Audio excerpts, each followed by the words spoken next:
Hi guys, welcome back to my channel, and this is Lady Ange, and for today's adventure, we're here at the Palawan Butterfly Ecological Garden and Tribal Village, where you can see the beauty of the province and its different variety of butterflies, and another attractions are the wildlife of Palawan.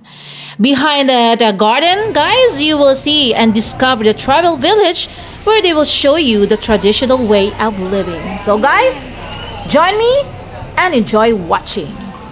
So, good morning, ma'am, sir, and welcome to sa babae. But it's locally known as Tandikan, endemic, or di ko lang po natatagpuan sa Palawan. Yung malaking tingnan po ang pupunta nyo dito sa Pilipinas, sila po is laging ibang bansa na or imported. So, sila naman po native sa buong mundo. Dahil din sa kagandahan ng Mel na Peacock, siya po ay ginawang official seal or logo ng Puerto Princesa. Okay, so pwede na po kayo pumasok sa loob. Kaya ako lang kahit sa highway Peacock. Yes po. May exam tayo bukas. So, left side first, ma'am. And take in yung Sige ma'am, left side po ma'am. Welcome picture po.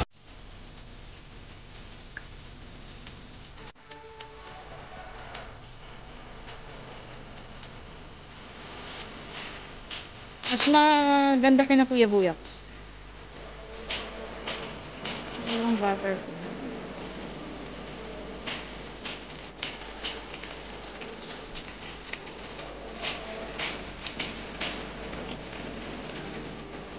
This is a dangerous one.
Sarapang dito oh.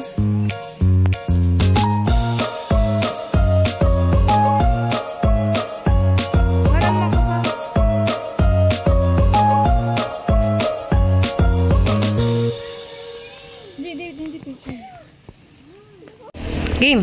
Hi guys! So, next natin the butterfly. Here tayo. Let's go!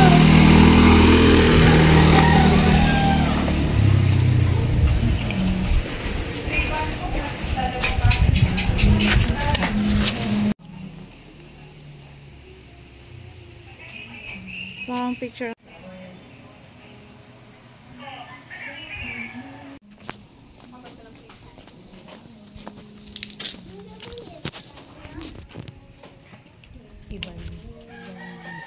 Part of your tour, the tribal village, and we will having po a 10 to 15 minutes cultural sharing with them. So ma'am sir, in the mainland of Palawan, we have here a 3 major tribes. First here po we have a Tagbanwa, second we have a nail polish, varnish, fiberglass paints, and another related products. Okay, so this is their bucket, the native backpack of the Palawan tribe. They use this bucket to carry the heavy products such that batik. So this up and down in the mountain. Okay, he said for when it's mabugat or heavy, no worries, ma'am, sir, because aside from the shoulder strap, they also have the head strap to carry more weight. So right in there, that's the real bucket with the batik. Doesn't push siya kabigat, okay? And Palawan tribe, ma'am, sir, they're also a music lover. That's why they have their own musical instrument. So the first instrument is called gimbal. Gimbal is made of the hollow wood which they carve. And on top po, they just cover with a animal skin. This is a cow skin. Palat po siya ng baka. So they also have the agong for the larger one. For the smaller one, it's called sanang. Ma'am, sir, they believe po that when they hear the echoes of the gong or agong in the mountain, that means they are communicating po with the spirits of their ancestors. So now they're going to play the set. It's called basal or basal set.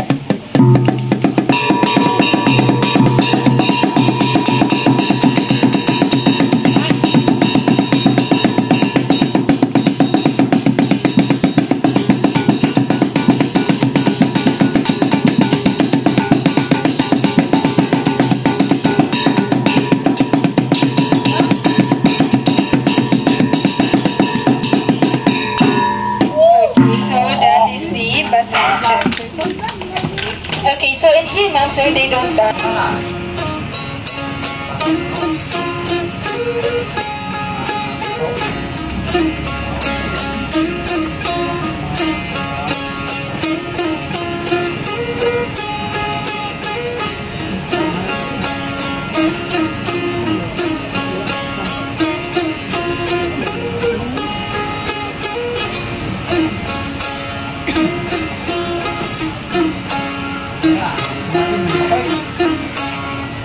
Okay, so that is the ball. Continue.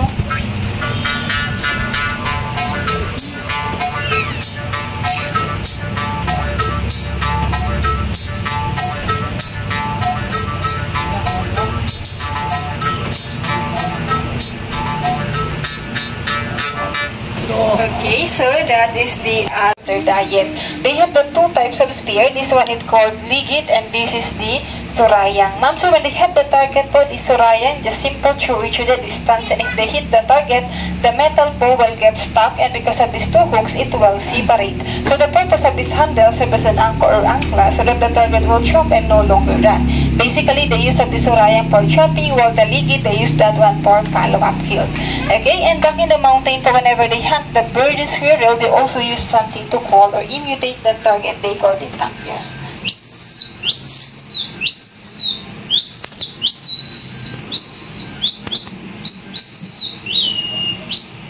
Okay, so now for us, sounds like bird and squirrel. So now if the target was visible, and that's the time they prepare their blowgun or the blowgun. Ma'am, sir, Palawan tribe, they don't use bow and arrow. So everybody, let's watch them sa may target, the drawing po.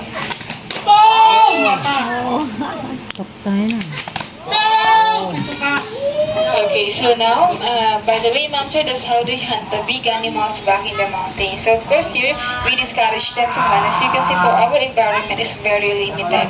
And according to them pa, they can hit farther than that is 30 meters away by blowing. And in reality, be careful, ma'am, sir, because they put poison and everything. Fire, especially back in the mountains. So, using the three materials. The first material is this flintstone. And they also have a native cotton of the Palawan tribes and a piece of metals in depth called balan.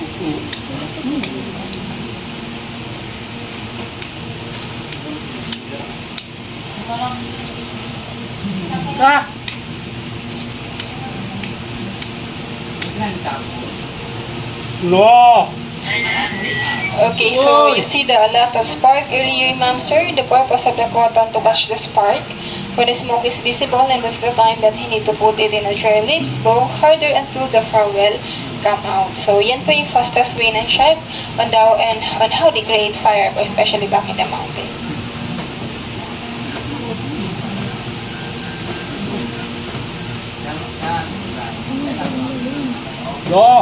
Okay, so meron na tayo.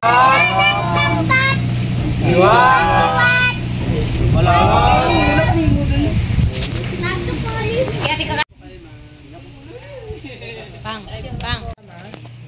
Isa lang daw siya. Let's go in here. Ikaw muna.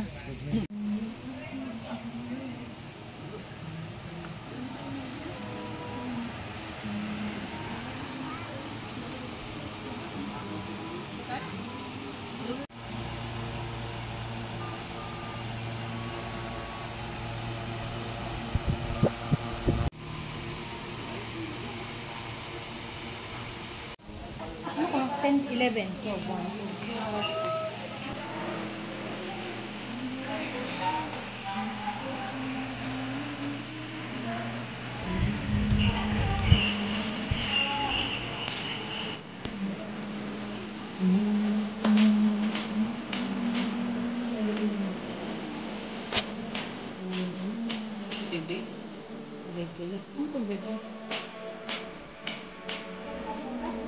Bebe.